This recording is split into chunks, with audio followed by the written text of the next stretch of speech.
राष्ट्रवादीच्या रुपाली पाटील शिंदेंच्या शिवसेनेत प्रवेश करण्याच्या तयारीत रुपाली पाटील यांनी घेतली खासदार श्रीकांत शिंदेंची मुंबईत भेट। शिवसेना शिंदे पक्षाकडून माझ्यासारख्या कार्यकर्त्याला चांगली ऑफर असेल तर मी नक्की विचार करेन, रुपाली पाटलांची प्रतिक्रिया। जर तेवढी माझ्यासारख्या कार्यकर्त्याला खूप चांगल्या पद्धतीची असेल किंवा कार्यकर्ते काम भगिनींचा ते सन्मान करत असेल तर मी विचार करेन। बोरिवलीचे आमदार संजय उपाध्याय यांना जीवे मारण्याची धमकी, पत्रावर प्रेक्षक म्हणून एका संजय नावाच्या व्यक्तीचं नाव, पोलिसात या संदर्भात तक्रार दाखल। राम खाडेंनी सुरेश धसांचे 1000 कोटींचं जमीन हडपल्याचं प्रकरण बाहेर काढलं। प्रकरण माझ्याकडे होतं, सुरेश धसांकडून माझ्या जीवालाही धोका। दरम्यान ॲडव्होकेट असीम सरोदेंचा आरोप, तर सरोदेंना मी ओळखत नाही, धसांचं एका वाक्यात उत्तर। श्रीकांत शिंदे आणि मी दिल्लीमध्ये एकत्र असतो, शरद पवारांच्या राष्ट्रवादीचे खासदार धैर्यशील मोहिते पाटलांची माहिती। सभागृहात एकमेकांच्या विरोधात भांडतो पण जेवणाला एकाच टेबलला असतो, असंही वक्तव्य। जळगाव महापालिकेच्या प्रारूप मतदार याद्यांवर तक्रारी आणि हरकतींचा पाऊस, तर 8 दिवसात तब्बल 12,100 हरकती दाखल। महापालिकेच्या सार्वत्रिक निवडणुकीसाठी जाहीर करण्यात आलेल्या प्रारूप मतदार यादीतील गोंधळ आणि त्रुटी आता स्पष्टपणे समोर। पुण्यामध्ये मराठी पाट्यांसाठी मनसे पुन्हा आक्रमक, मुळशी, हिंजवडी यासह परिसरात दुकानांवर इंग्रजीत पाट्या। दुकानदारांना मनसेचा 15 दिवसांचा अल्टिमेटम, मराठी पाट्या न लावल्यास मनसे स्टाईल खळखटाक आंदोलन करण्याचाही इशारा। IIT बॉम्बेवरील विधानानंतर ठाकरेंची सेनाही आक्रमक, चर्चगेट स्टेशन इथल्या बॉम्बे बर्गरच्या नावातील बदल त्वरित करण्याचा शिवसेनेचा इशारा। ठाकरेंच्या सेनेच्या विभाग क्रमांक 12च्या वतीनं चर्चगेट रेल्वे स्थानकामध्ये आंदोलन। स्वाभिमानी शेतकरी संघटनेचे राजू शेट्टी यांच्यासह 80 जणांची कोल्हापूर जिल्हा सत्र न्यायालयाकडून निर्दोष मुक्तता।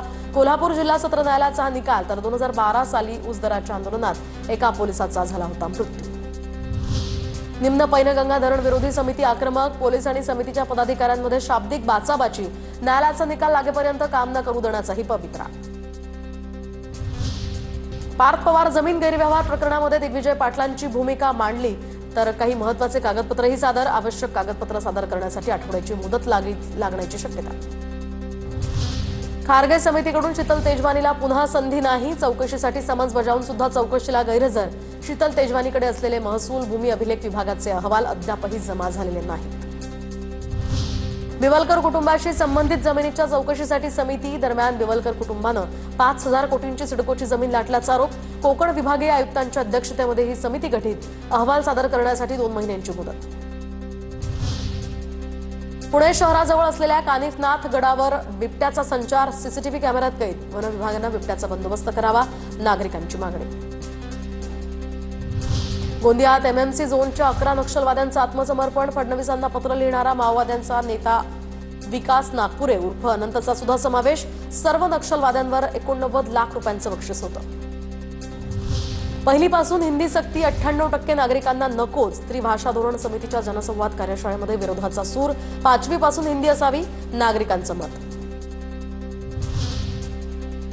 परीक्षा वेळेत घेऊन प्रमाणपत्र वेळेत देण्याचं UGCचं विद्यापीठांना पत्र, दरम्यान त्या संदर्भातले निर्देश, तर या संदर्भातील एक पत्रकही जारी। वेळापत्रकानुसार परीक्षा घेणं, निकाल लावणं आणि पदवी देणं हा विद्यार्थ्यांचा हक्क असल्याची यामध्ये टिप्पणी।